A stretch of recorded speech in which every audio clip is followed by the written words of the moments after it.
Hi guys, and happy Monday. Hopefully you're watching this on Monday because it is due Tuesday evening.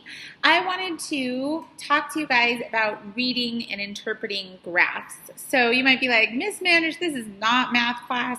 But number one, I like to say that we do SMAP, right? Science math. And in scientific method, we're going to collect data and we want to know the relationship between IV and DV.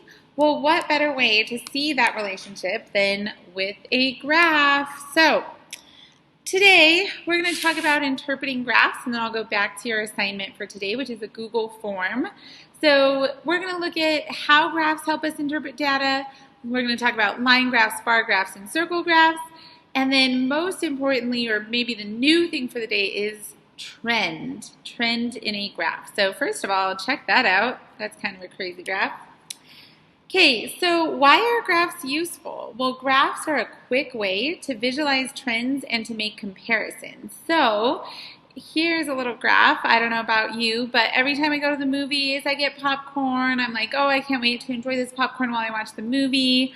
Okay, while we're waiting for the movie to start during the previews, by the time the movie begins, there is no popcorn left in the bucket. So that's the trend of what happens to me every time I get popcorn at the movies. But I can visually see that on my graph. Okay, graphs provide us a visual and they make it easier to read and interpret our data rather than just having words and numbers. So here's a little teacher joke for you. Okay, it says, are you ready for the test? Yes, I am. Well, I did study, or I already know everything, or dude, what test?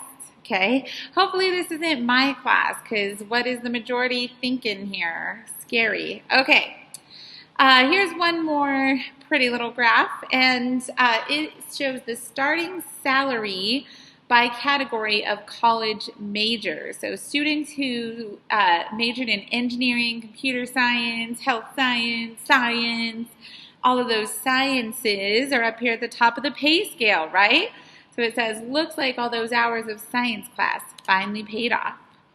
So let's look at types of graphs. You will need to know this when you go to do the Google form. And as with any assignment, please feel free to pull up these slides or this video while you do the Google form, okay? It's not a test, and it's just something where you can go back and look at these slides, okay? So first of all, a line graph. We all know line graphs, right? They make a line, and they are used to measure data over time. So I always say that a line graph is best when you're comparing something to itself over time, like how something changed over time.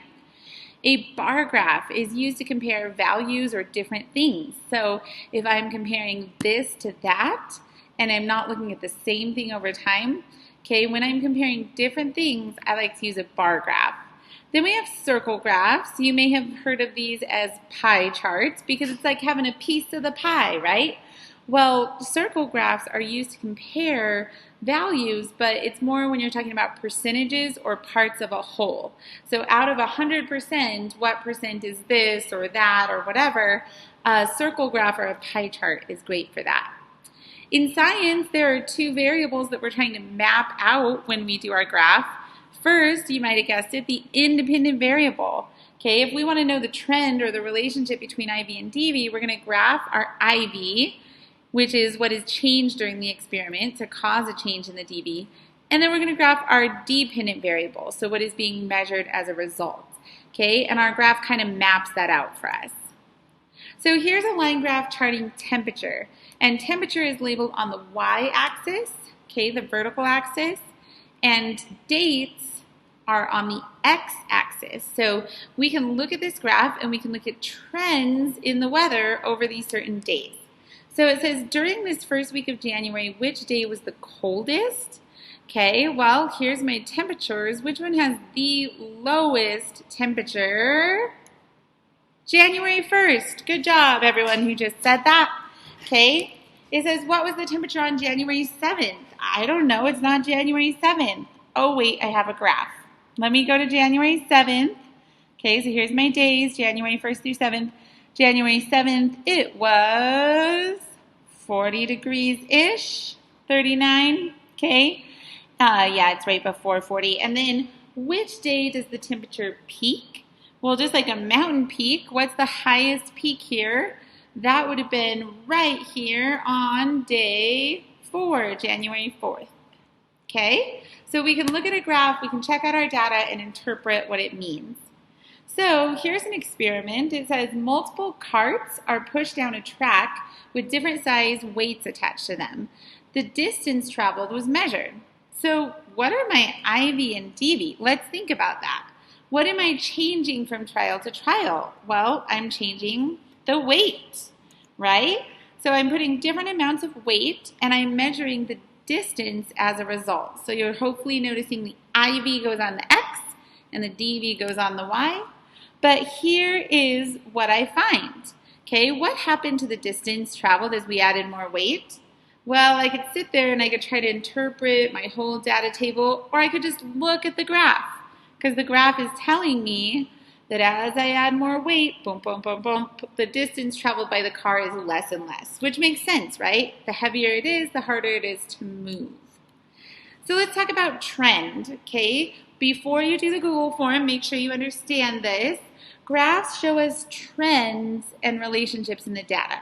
So there's 2 types of relationships between IV and DV. They can be inverse or direct, okay? The relationship is complicated. Just kidding.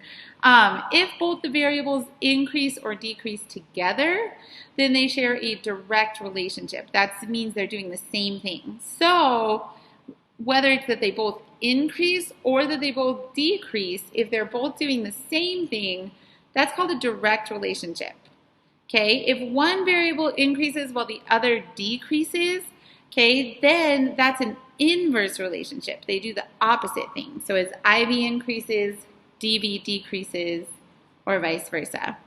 Okay, another word for the relationship of a graph is trend. So my video is trending right now. Oh yeah. Sorry. We can find a pattern or trend in our data, and then we can use that to predict what our next data points would be. Okay, so for example, the number of students who are watching Ms. Mandrich's videos versus the number of jokes that Mrs. Mandrich tries to make. Well, I know I'm not that funny, right? But if I wanted to know if the number of jokes I make changes, then the number of students watching my video would change, I could do an experiment and okay, here's the trend in my data. The more jokes I make, the less students are watching. So increased jokes, less students watching, that means it decreased. That would be an inverse relationship. I'm sorry, okay? I make jokes. Okay. So let's look at a couple different graphs. Bar graphs are used to compare different things, like we said before. So looking at this bar graph, okay, what is the most common shoe length? Well, first let's look at what I'm looking at in the shoe length survey. I have the shoe length in centimeters versus the number of people who have that shoe length or shoe size. So what is the most common one? Bam! I just looked for the biggest bar right here, and that is 27 centimeters. So there are 8 people out of the people tested that have shoe length of 27 centimeters. Okay, what is the least common shoe length? I don't know. I'm looking at these, and it looks like 21, 29, 30, and 31, they each just had one person. So really small feet, really long feet, those were the least common. Okay, and then how many people have shoes that are 26 centimeters long? Okay, all I have to do, find 26, see how many people there are. 2 people. Okay, so hopefully you guys have done some graphing before and we're kind of used to this. Let's talk really quick about circle graphs or pie charts. Okay, so pie charts are used to compare values. It's usually a percentage or a part of a whole. So this graph was called time spent in Disneyland. Okay, I don't know if you've ever been, but it would be the same for Waterworld or Elitch's up in Denver. Okay, here's your total amount of time. And you do ride some cool rides, eat some good food, maybe buy some merchandise, but most of the time you are waiting in painfully long lines. And just looking at this graph, I can tell if I went to Disneyland, most of my time would be waiting in lines. You know that's true. So let's just really quickly review our types of graphs and see which one would be the best to use. You will do this in today's activity, so let's look at it really quick. So to show how eating vegetables over a 10-year period can lower cholesterol. So I see this time here, and when I'm looking at something over time, what kind of graph am I usually going to use? A line graph. I can chart over time how my cholesterol changes. Okay, if I want to compare the leg lengths and antenna lengths of crickets, so I want to look at these different crickets and I want to look at their antenna and their leg length, I might use a bar graph. Okay, on number 3, to show the percentage of students in class that are male versus female. Well, that word percentage tells me that I'm looking at part of a whole, so I would use a pie chart. And then lastly, to compare the salaries of 4 different kinds of professions. So, does a teacher, veterinarian, software engineer, or banker make more?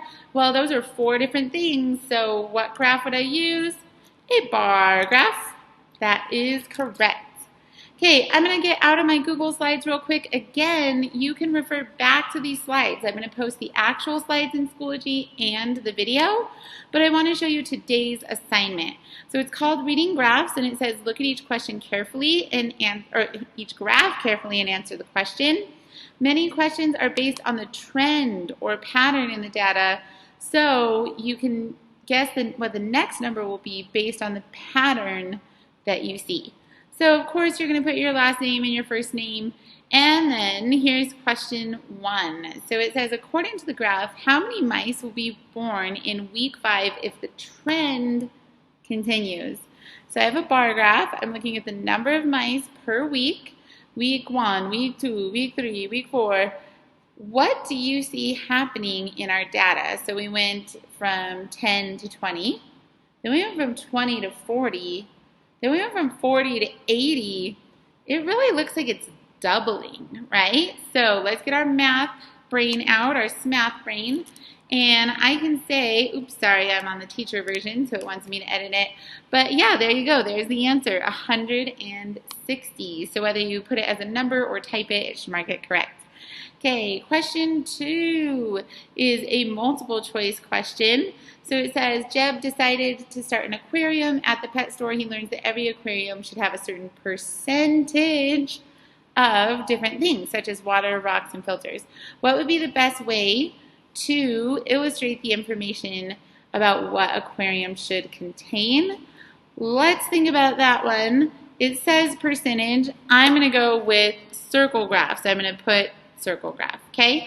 I'm not going to go through the whole worksheet, but you guys will be able to do it just fine. It should tell you your grade, but one important thing to remember about Google Forms, if it counts you wrong because you like capitalized or spelled it wrong, I will go back and I will mark it right. So please don't worry if your score is less than you expected. Sometimes Google counts off for silly little things like spelling. So I will go back and fix it. But this is your assignment for today. Remember, I will post the slides for you to refer back to as you do the assignment. And I hope you guys have an awesome Monday and Tuesday.